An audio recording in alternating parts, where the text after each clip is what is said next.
Le mariage que je ne veux pas. D'accord.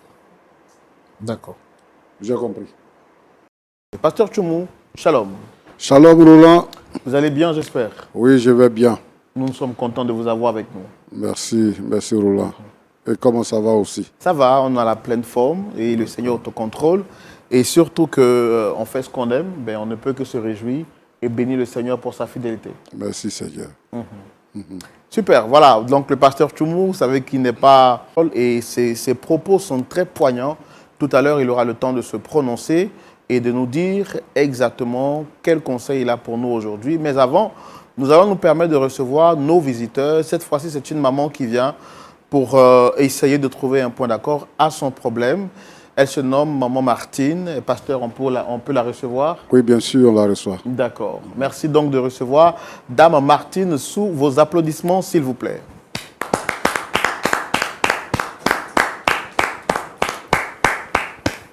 Voilà, on va la recevoir jusqu'à ce qu'elle arrive avec nous sur le plateau. Shalom, mon fils. Shalom, maman. Comment vous allez? Installez-vous. Merci. Merci d'être avec nous sur ce plateau. Vous n'allez pas échapper à mon habitude légendaire. Chaque fois que je reçois des personnes, en tout cas, je le dis avec mon cœur. J'appelle le blanc blanc, j'appelle le rouge rouge. Et vous êtes très belle. Vous êtes très bien habillée surtout. Avec une apparence vraiment qui montre que vous êtes une maman vertueuse. Voilà. En tout cas, on est content de vous avoir ici avec nous. C'est vrai que on voit que vous avez un visage un peu très fermé, sûrement à cause du problème qui vous emmène ici. Mais nous, notre objectif, c'est de vous écouter sans pour autant vous juger. Et je suis convaincu que vous repartirez d'ici avec la joie et le sourire aux lèvres. Merci. C'est bon? Oui, c'est bon. Alors, je suis Roland Sambo, le présentateur de l'émission. Et puis juste en face, nous avons le pasteur Tchoumou qui est avec nous. On a aussi une sœur qui est avec nous pour la première fois. Pasteur Tchoumou, votre fille légendaire, elle n'est pas avec nous aujourd'hui? Non, elle n'est pas là aujourd'hui. Ah, ok, d'accord. Il y a des gens qui disent, mais celle-là, elle est toujours là, c'est la fille du pasteur Tchoumou. En tout cas, merci d'être avec nous aussi, madame. Et puis voilà, que Dieu vous souhaitez rencontrer sur le plateau aujourd'hui. Je souhaite rencontrer mon fils. Votre fils? Oui, mon fils et sa fiancée. Avec eux, vous avez un problème particulier, c'est ça? Oui, le problème, c'est leur union. C'est leur union. Oui. D'accord. Nous, on veut savoir qu'est-ce qu'il y a effectivement entre votre fils et sa fiancée, vous avez dit? Oui. D'accord. Donc, on veut savoir qu'est-ce qu'il y a. On va découvrir votre histoire. Nous sommes dans le grand déballage. Là, vous avez la possibilité de vous exprimer, mais en toute franchise, en toute liberté. Dites-nous quel est le problème, depuis quand ça a commencé, comment vous avez essayé de régler le problème. En tout cas, vous avez la possibilité de vous exprimer. Moi, je ne vais pas vous interrompre. Seulement, s'il y a des parties que je ne comprends pas, je vais me permettre de vous poser quelques questions. C'est bon? Oui, c'est bon. Allez-y, vous avez la parole. Bon, quand j'étais jeune fille, j'allais un jour au marché et sur le chemin, un monsieur m'avait arrêté. J'hésitais et il a insisté pour connaître mes parents.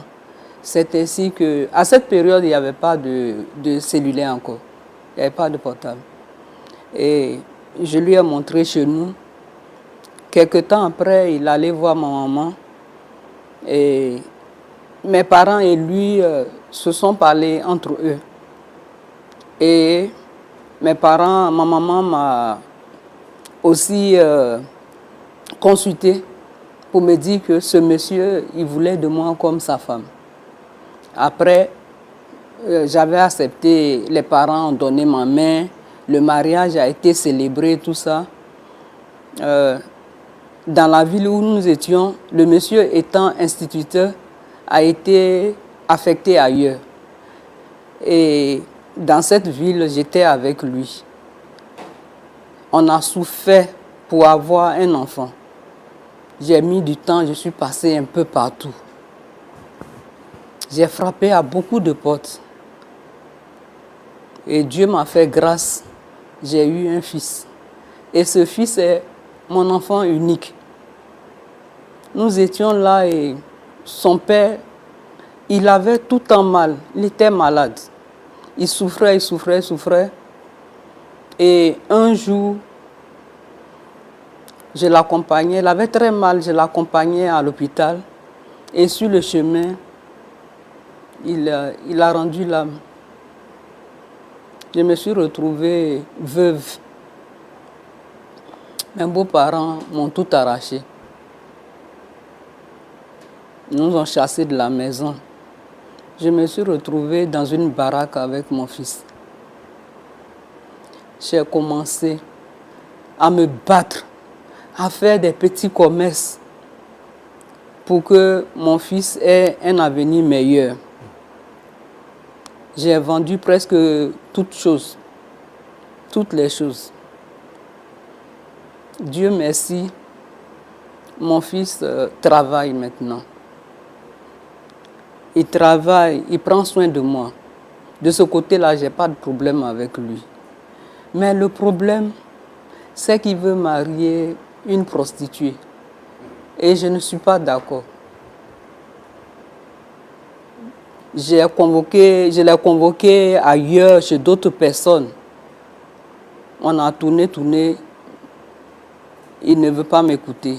Et moi, je ne suis pas du tout d'accord. Je refuse cela. Donc, c'est pour cela qu'aujourd'hui, je suis venu ici pour vous voir.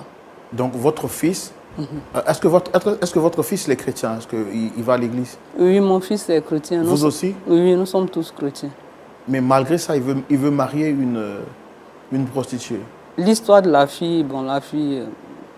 D'accord, c'est ce que vous avez dit, il veut marier une fille, une prostituée. Oui. Il n'y a pas d'autres filles qu'il connaît autour de lui? C'est ce que j'essaie de lui dire tout le temps.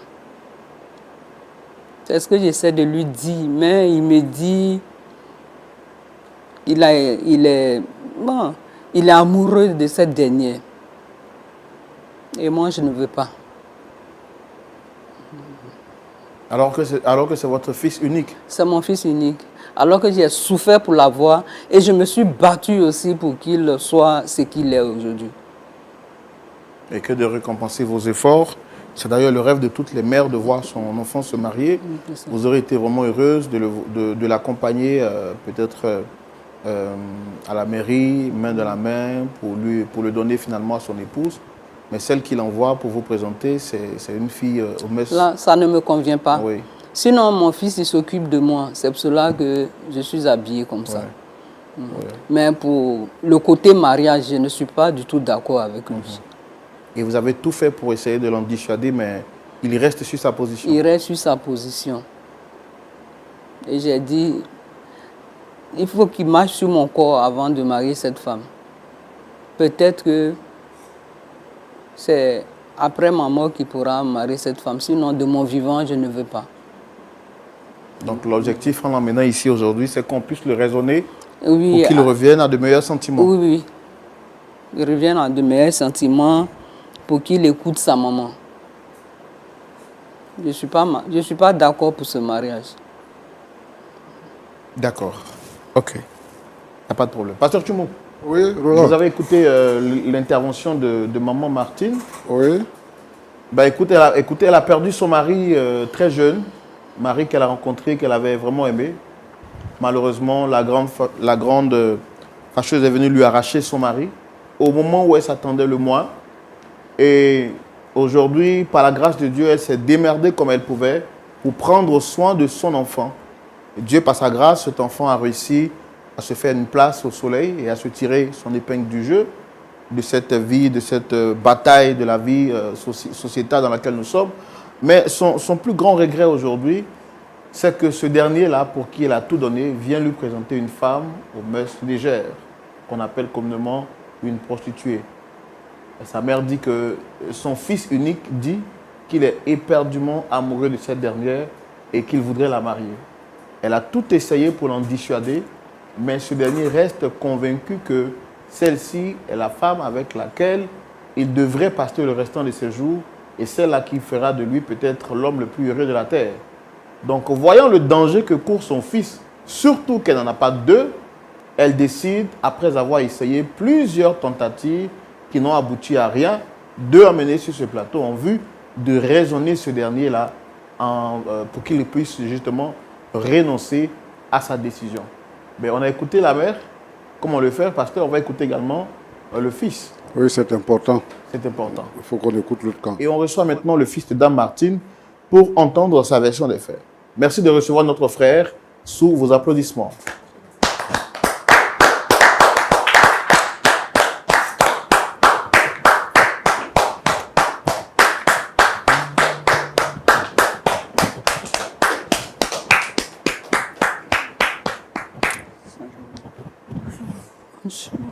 Shalom. Salut.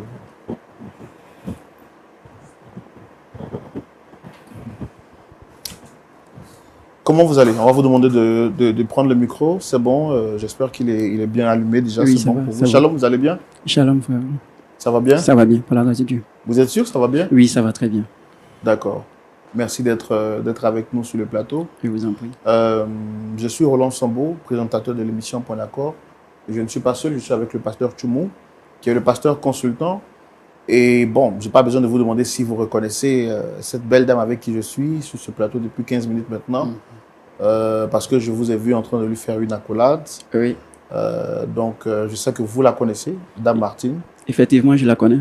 Et à la maison, on l'appelle affectueusement Maman Martine. Maman Martine. Oui, D'accord. C'est comme ça que vous l'appelez aussi? c'est comme ça que oui. D'accord. Vous n'êtes pas venu seul, Non, je ne suis pas venu seul. mais on va vous demander quand même de vous présenter, vous. D'accord. Allez-y. Je suis Ferdinand, voilà, le fils unique de Maman Martine que voici. Voilà, je suis chef d'entreprise maintenant. Et j'ai envie de dire que c'est grâce à ma maman. Voilà. C'est pas à chaque fois que je regarde cette dame, je la regarde avec beaucoup d'affection. Parce qu'elle a vraiment fait beaucoup pour moi. Voilà. Donc, et essayez de parler un peu plus fort. Donc, c'est elle qui, on va dire, c'est par elle que vous êtes devenu aujourd'hui. Oui, oui. Oui, ce c'est chef grâce à elle que je d'entreprise suis ce vous que êtes. je suis aujourd'hui. D'accord. Voilà. On va vous laisser le soin de présenter la personne avec qui vous êtes venu. D'accord. Sinon, je me permets de prendre quand même de ces nouvelles. Shalom, madame. Shalom, Vous monsieur allez, Roland. vous allez bien? Oui, je vais très bien. Merci d'être avec nous sur le plateau. À vous de On même. va vous demander de vous présenter votre nom, prénom, ce que vous faites dans la vie. Alors, moi, c'est... Essayez de parler plus fort, s'il vous plaît. D'accord. Moi, c'est Madame Brou Kaitan. Alors, je suis banquière et directrice d'une association pour les orphelins. Voilà. D'accord. Vous êtes donc directrice d'une association pour les orphelins Oui. et vous travaillez dans un institut bancaire de la place. Oui. Super. Il n'y a pas de problème. Il n'y a pas de problème. Monsieur Ferdinand, vous avez dit. Oui, c'est ça. Quels sont les rapports que vous avez avec votre mère? Oh, tout se passe bien. Voilà, ça va tellement bien. Seulement que depuis que je lui ai annoncé mon mariage avec ma fiancée que voici, les choses ont commencé à mal tourner. Voilà. Sinon, à part ça, tout va très bien. Donc, depuis que vous lui avez annoncé votre mariage avec votre fiancé, les choses ont commencé à mal tourner. Oui, Ça se voit que vous êtes amoureux, vous vous tenez la main l'un l'autre. je l'aime vraiment. Bon, au risque de vous poser une question indiscrète, c'est pas mon rôle de le demander. Je voudrais savoir, ça fait combien de temps vous êtes ensemble? Ça va faire maintenant bientôt 4 ans. Voilà, que nous sommes ensemble. Bientôt 4 ans que Oui. vous vous fréquentez. Oui, oui. D'accord. D'accord. Madame, c'est effectif ce qu'il dit, ça fait bientôt 4 ans. Oui, Et vous l'aimez vraiment, c'est ça? beaucoup.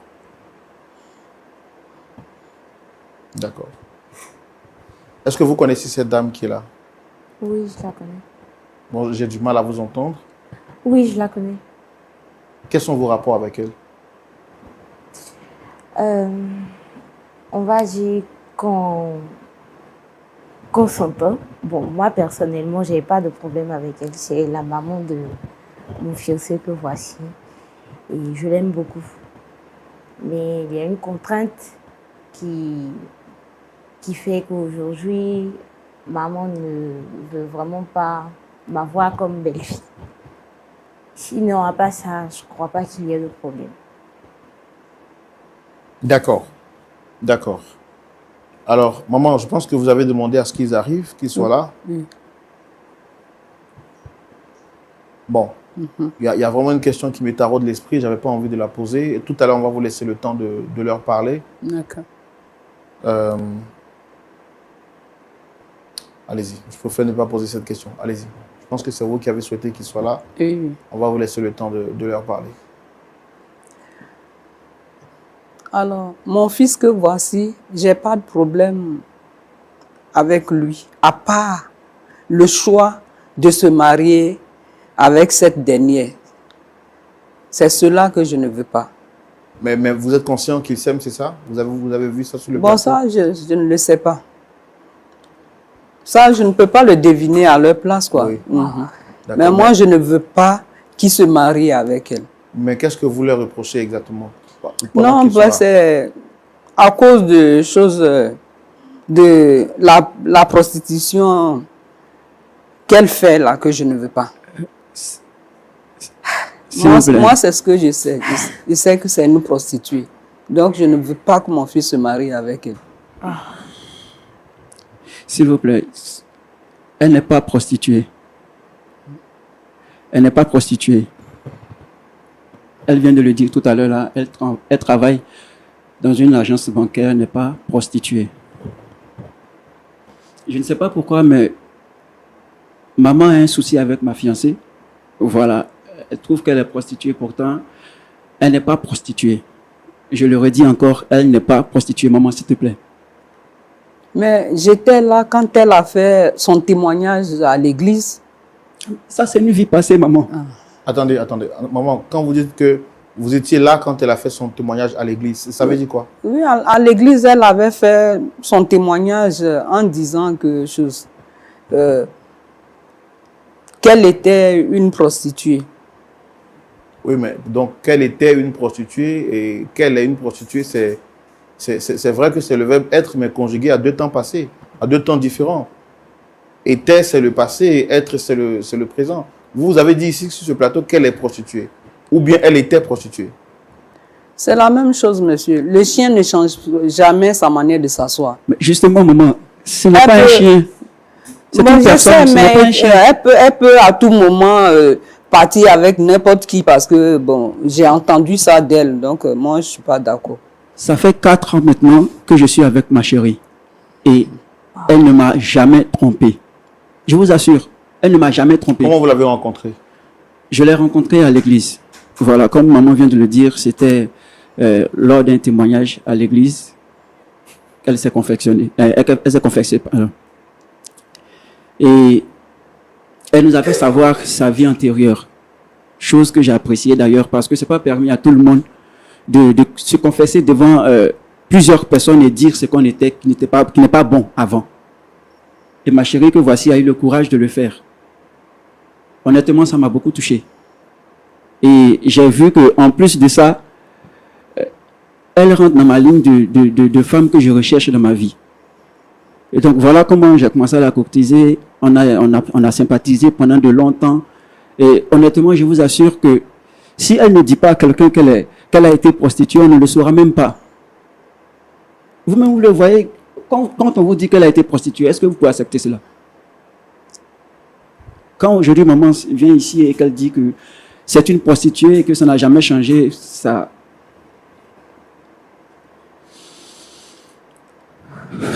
Mais c'est vrai, je ne voulais pas vous poser la question, mais est-ce que vous n'avez pas remarqué qu'elle fait plus âgée que vous?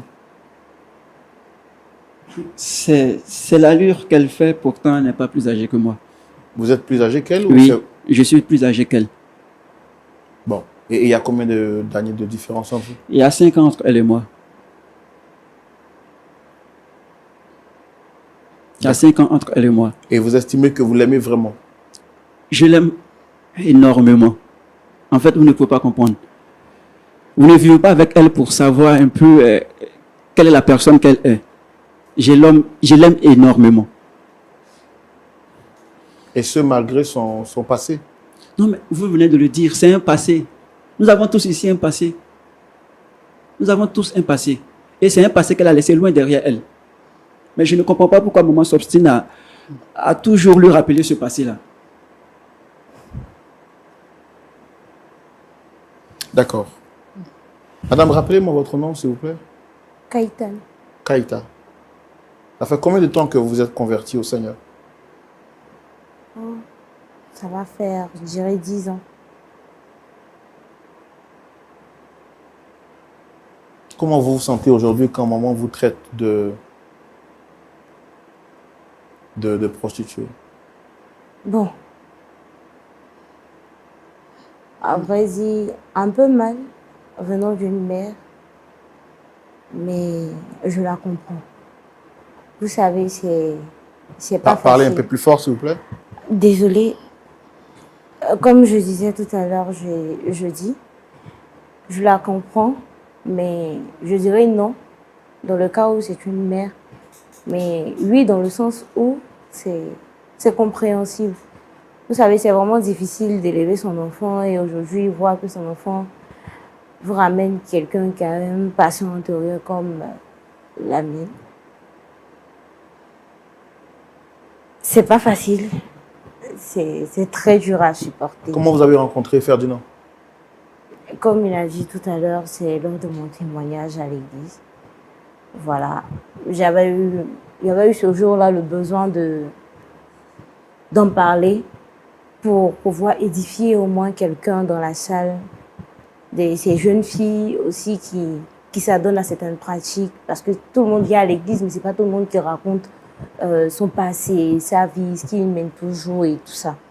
Et c'est après ce témoignage-là que le frère m'approche, me parle, il m'a félicité pour mon courage et tout ça. Et après, franchement, il était en soutien pour moi. Voilà. Il a toujours été là dans les moments difficiles et tout ça. Et au fur et à mesure, voilà, il m'a fait part de ses intentions envers moi et on va dire il y a la connexion aussi qui s'est créée entre lui et moi. Voilà. Depuis lors, on a décidé de faire chemin ensemble. Je n'ai pas envie de remuer le couteau dans la plaie, mais qu'est-ce qui vous a poussé à embrasser cette vie et comment vous en êtes sorti pour aujourd'hui devenir celle que vous êtes? Je répète encore, c'est pas facile, mais aujourd'hui j'ai le courage de le dire. Alors j'ai perdu. Pasteur, vous entendez? Je fais l'effort. D'accord. Alors j'ai perdu mes parents un peu plus tôt. Voilà, et après ça, je vivais chez la petite sœur de maman qui me menait la vie dure, qui me maltraitait. Et un jour, son mari a essayé de me toucher. Et à son retour du marché, je lui ai fait savoir cela et elle m'a chassée de la maison. Je me suis retrouvée dans la rue parce que c'était ici à Abidjan. Mes parents sont morts à l'intérieur et je n'avais personne. Partout où je frappais, je demandais de l'aide. Personne ne voulait m'aider. Donc, un soir, j'étais à côté d'un maquis. J'avais tellement faim. Et il y a une dame qui est venue vers moi et elle m'a demandé ce que j'avais. Je lui ai dit que j'avais faim et tout. Et elle m'a dit que si je veux vraiment manger à ma faim, dans mon cas, voilà ce qu'elle me propose. Et elle m'a montré des habits. Elle m'a dit, tu portes ça, tu as un travail maintenant, tu manges à ta faim. Bon, j'avais que 15 ans. J'étais vraiment naïve, je ne savais pas quoi faire, je n'avais pas d'endroit où partir. Et j'ai accepté. C'est comme ça que j'ai commencé. Au début, j'avais vraiment du mal. Je pleurais tout le temps parce que je me disais que si mes parents étaient là, tout ça n'allait pas arriver. Mais après, je vais dire que dans ce cas-là où je n'avais pas encore cette prise de conscience, je me disais que c'était la seule option. Voilà pourquoi je me suis lancée dans la prostitution. Et après, par la grâce de Dieu, j'ai une amie qui était juste à côté. Ben, ce que vous dites est très pertinent, ça pourra aider d'autres personnes. peut-être qui vivent un peu la même situation que vous. Qu'est-ce que vous faisiez exactement quand vous étiez dans ce monde? J'ai pas compris. Qu'est-ce que vous faisiez exactement quand vous étiez dans cet univers? Jusqu'à où vous étiez prête à partir pour prendre soin de vous? Alors, chaque soir, j'avais 3 à 10 personnes, à 10 hommes, qui venaient après le travail, qui prenaient des rendez-vous. Et l'argent qu'on me donnait, l'argent qu'ils donnaient, on donnait ça à la gérante. Et c'est la gérante après qui me donnait un pourcentage là-dessus. Perso, je me contentais que de ça. Parce que je ne sortais pas, je ne connaissais même pas la ville. Voilà, ici, je ne savais pas comment ça fonctionnait. Donc, c'est comme si un peu je me trouvais dans mon chez-moi, comme on le dit. Voilà. Et c'est que dans ce périmètre-là que je fréquentais. Et c'est après ça que la vendeuse qui était juste à côté de la maison m'a appelé un jour comme ça où je passais. Et elle a dit qu'elle me voyait tout le temps. Voilà, elle me voyait tout le temps et tout et tout. Qu'elle sait qu'au fond de moi, c'est vraiment pas quelque chose que je veux faire de moi-même. En tout cas, elle a voulu prier pour moi. Et quand elle a fini, elle a dit que si tu veux sortir de cette vie, trouve un moyen d'être là aujourd'hui à 19 h. Je t'emmène à l'église. Je lui ai dit, ah, mais si je m'en vais là, après l'église là, on doit dormir quelque part. Je vais venir chez qui? Je vais rester où? Elle dit, c'est Dieu qui veut te sauver. Il saura comment ça va se passer. Viens à 19 h. Et c'est comme ça que je suis rentrée. Je me suis apprêtée comme il fallait, comme si j'avais un rendez-vous, comme d'habitude. Voilà, prête à les recevoir. Et dès qu'ils ont dit 19 h, j'ai créé quelque chose et je me suis échappée de la maison. Et c'est comme ça que nous sommes partis à l'église. Voilà, et le message qu'ils ont donné là-bas portait vraiment sur ce que je vivais. Et franchement, ça m'a restaurée. Ça vous a pénétré, on va dire. Vous a transpercé, pote. C'est vraiment... Il n'avait qu'une seule envie, c'est de demander pardon à Dieu pour toutes ces années. Et j'avais vraiment un regret. Je regrettais vraiment tout ce que j'avais fait. J'avais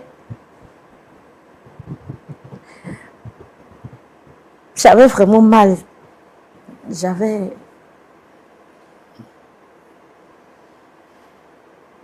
Ah, je comprends, je vois. C'est pas facile de se rappeler d'une partie triste de notre passé. Mais je pense que tout ce que vous êtes en train de dire, là, c'est une mission et ça vous permet d'aider sûrement des personnes qui vivent dans votre cas et de pouvoir justement en sortir. Dernière question que je voudrais vous poser sur votre passé, excusez-moi encore de remuer le couteau dans la plaie. Qu'est-ce que vous avez fait de tout cet argent que vous avez gagné, puisque l'objectif pour vous était de prendre soin de vous?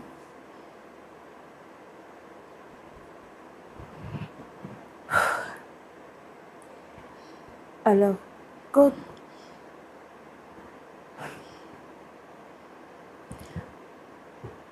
la sœur de ma maman m'a chassée, quand la sœur de ma maman m'a chassée, je me suis donné comme objectif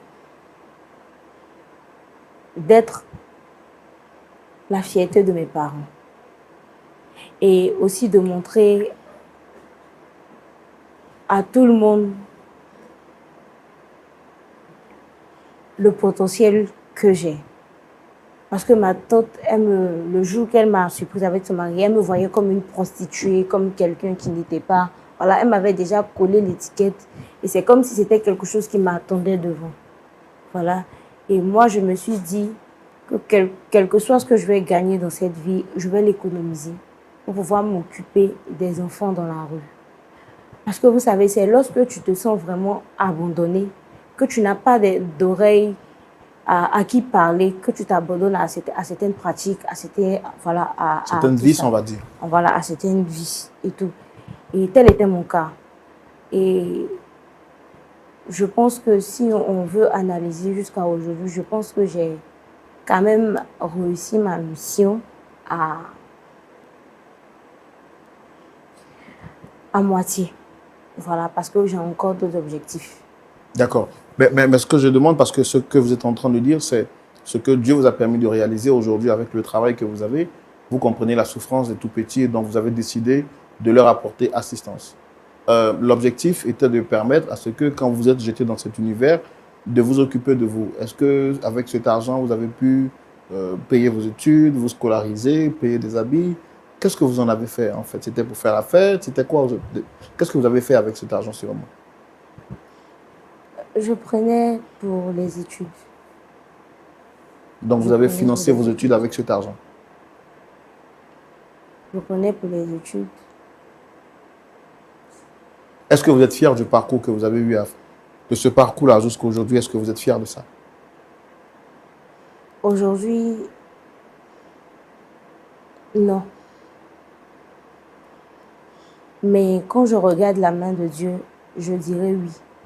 Parce que ce sont des... Je me dis à moi, pour cette prise de conscience que j'ai aujourd'hui, je me dis à moi que ce sont des épreuves. Quand j'analyse, je dirais que je ne suis pas fière de mon passé. Je ne suis vraiment pas fière de tout ce que j'ai eu à faire dans mon passé. Mais par la grâce de Dieu, aujourd'hui, ça va. Et mon réconfort, et ce que je sais, c'est que si le Seigneur m'a permis de vivre cela, c'est parce qu'il avait quelque chose de meilleur à faire avec moi. Ce que je demande, c'est aujourd'hui, cette émission, elle est suivie partout dans le monde entier.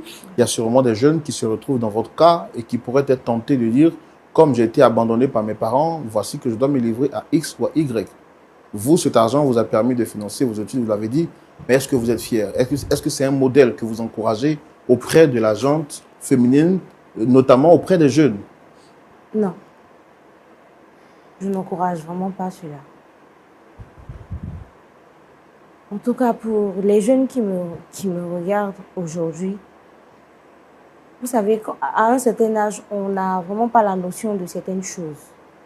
Mais si demain, tu te retrouves dans une situation comme moi, la meilleure des choses, c'est de te battre par toutes sortes de moyens, mais pas la prostitution, pas la drogue, pas le vol.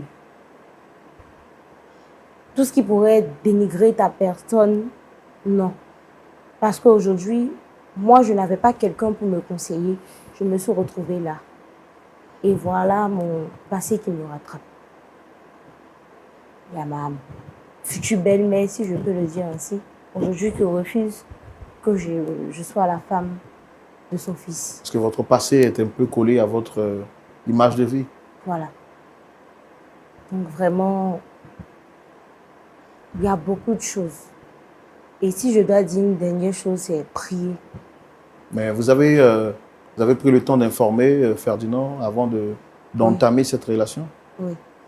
J'avais même du mal à lui dire. Je lui ai dit, le jour qu'il m'a fait savoir qu'il voulait vraiment faire le chemin avec moi, je lui ai dit, ah, voilà ma situation. C'est mon passé qui est là. J'étais prostituée et tout ça et tout. Au début, j'avais vraiment honte de lui dire. Mais vu qu'il y avait la confiance et tout, je lui ai fait part de cela et il a dit que ça ne posait pas de problème. Et que mon passé, c'était mon passé. Et que c'est ce qu'il a vu en moi qui l'a emmené vers moi et non mon passé. Donc c'est comme ça que on a débuté. D'accord. Maman, vous avez écouté votre fille. Elle dit qu'elle est amoureuse de votre fils, que son passé n'est pas son identité. Ça fait partie d'une partie d'elle-même. Je pense que vous êtes prononcé aussi. On va donc donner la parole au pasteur Tchoumou pour qu'il puisse aussi nous éclairer à la lumière de la parole de Dieu. Que faire dans une situation pareille? Vous l'aimez vraiment, madame? Oui. Est-ce que vous avez pris le temps de faire des analyses avant de vous mettre avec lui? Oui, j'ai même pris ce temps-là. Comment? Oui, je l'ai fait. J'ai fait toutes sortes d'analyses et par la grâce de Dieu, je n'ai rien eu. Je n'ai vraiment rien eu. Il a même vu les tests. Il n'a vraiment rien eu. D'accord. Pasteur Choumou, Oui, mon frère voici Roland. nos amoureux qui sont sur le plateau, qui confirment les dires de maman Martine. Monsieur Ferdinand dit qu'il est éperdument amoureux de cette belle et jeune dame avec qui il veut vraiment passer le restant de ses jours. Pour lui, son passé n'est pas une identité, ça fait partie de son parcours. Mais on a tous des histoires, on a tous un passé. Et donc, lui, il refuse de la juger sur la base de son passé. Oui, elle a été dans la prostitution, mais pour lui, quand nous sommes en Christ, nous sommes une nouvelle créature. Et donc, il croit que le Seigneur a changé son identité et c'est avec elle qu'il veut mener sa vie. Sa mère dit que s'il veut vraiment se marier avec elle, il faudra donc qu'elle lui marche, plutôt qu'il lui marche sur le corps. Ferdinand, c'est avec toi que je veux échanger. On a écouté ce que ta maman a dit. On a écouté également ce que ta fiancée vient de dire. Oui. Bon. Tu es un homme, tu es un frère en Christ, et tu dis que c'est elle que tu veux épouser Oui. parce que tu l'aimes. Bon, le mariage là, chez nous les chrétiens, il n'y a pas à essayer de voir. Ouais. Comme on le dit dans d'autres milieux, faut goûter ou bien je ne sais pas quoi. Du goûter voir. Goûter, voir. Voir. Voilà. Donc, nous les chrétiens, quand tu prends la décision d'épouser une femme, c'est pour toujours. Jusqu'à ce que la mort vous sépare ou jusqu'à ce que le Seigneur Jésus vienne.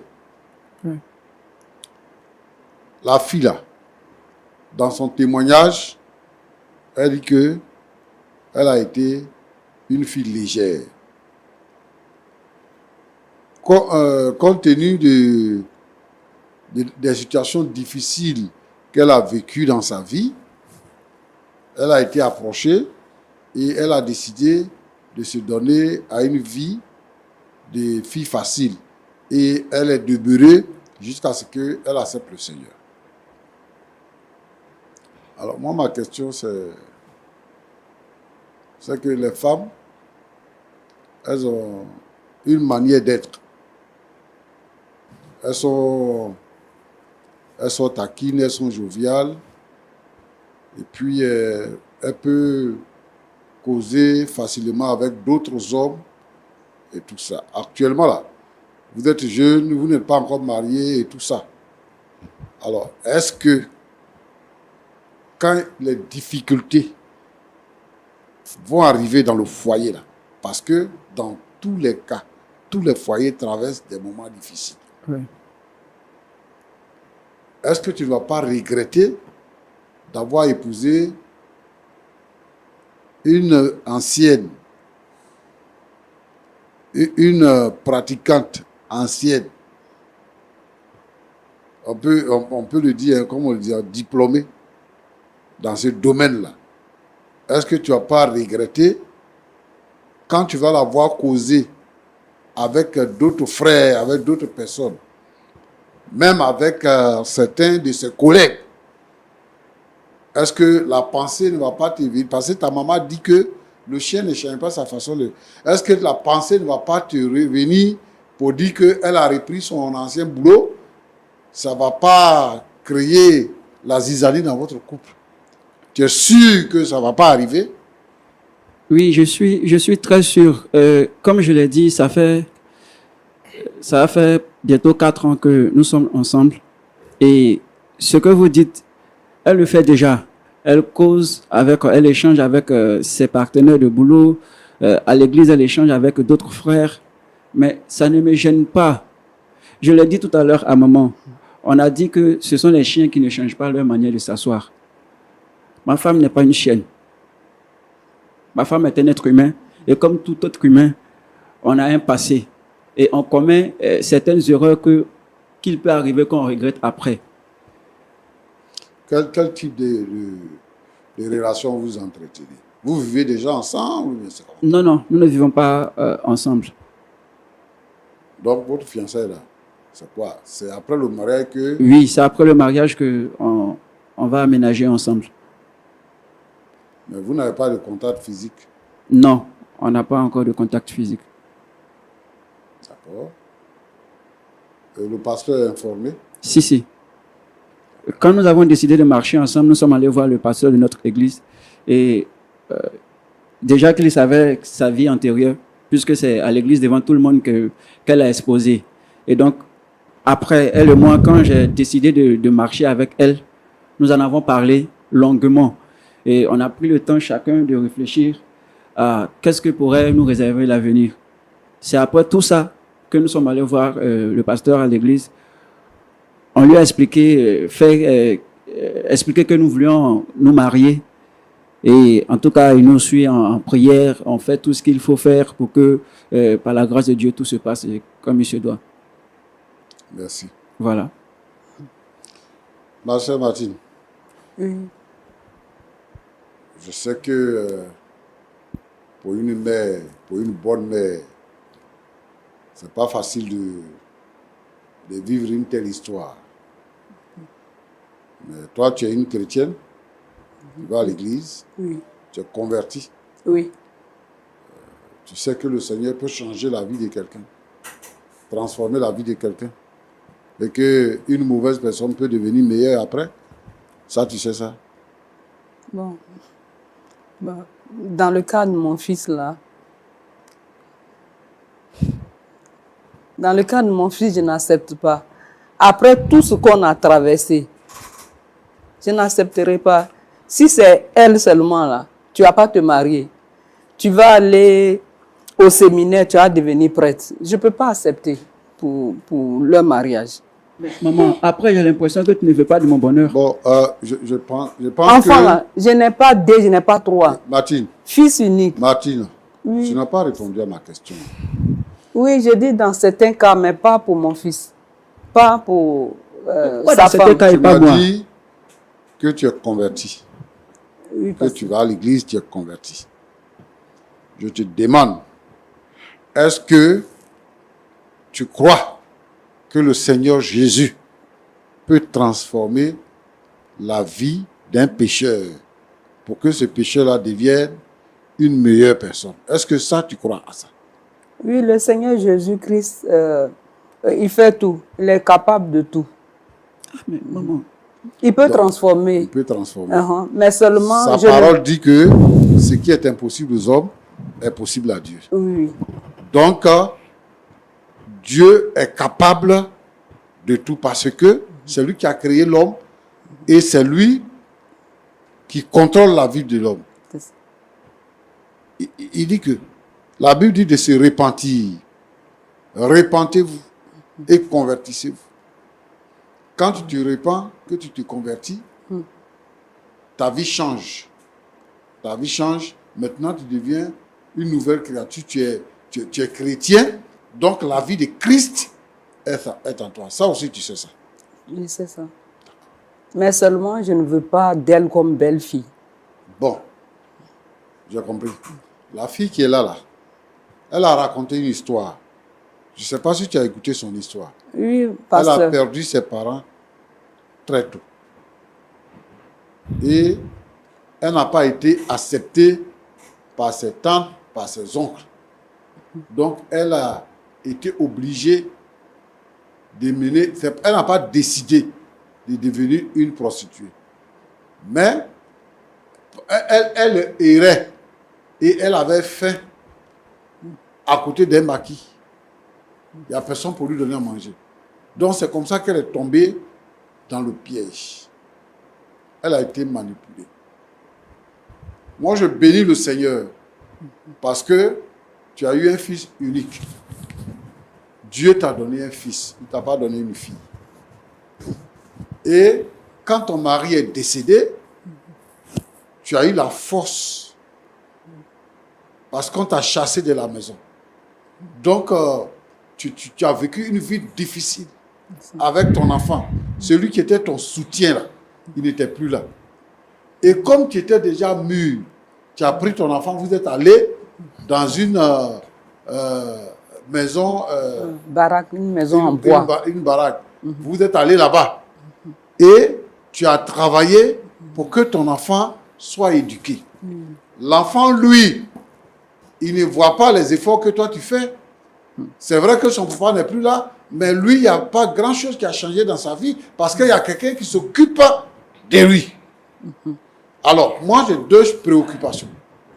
La première préoccupation, si toi, tu avais mis au monde une fille et que cette fille-là, malgré les efforts que tu as faits, elle se retrouve dans une telle vie, et puis après le Seigneur change sa vie, et que quelqu'un voudrait l'épouser, tu allais dire non parce qu'elle a vécu une vie, une mauvaise vie, ou bien tu allais accepter que quelqu'un l'épouse? Pasteur, je ne sais pas ce que sa belle-mère allait dire. Mais sinon, comme c'est ma fille, j'allais la laisser vivre sa vie, mais pour sa belle-mère, je ne sais pas. Moi, je veux te dire quelque chose. Oui, pasteur. Tu es une maman, moi, je suis un papa aussi. Ok. Et puis, je suis chrétien. À cause du fait que je suis chrétien, il y a, en l'écoutant, j'ai eu pitié d'elle. J'ai eu pitié de sa marche. On bénit le Seigneur parce qu'elle n'est pas morte dedans. Elle aurait pu mourir. Maintenant, il y a quelque chose que Dieu fait. Dieu, il nous connaît. Il connaît nos capacités, il connaît nos possibilités, il connaît notre cœur. Même les enfants que nous mettons au monde, c'est un don que Dieu nous fait, il nous confie les enfants.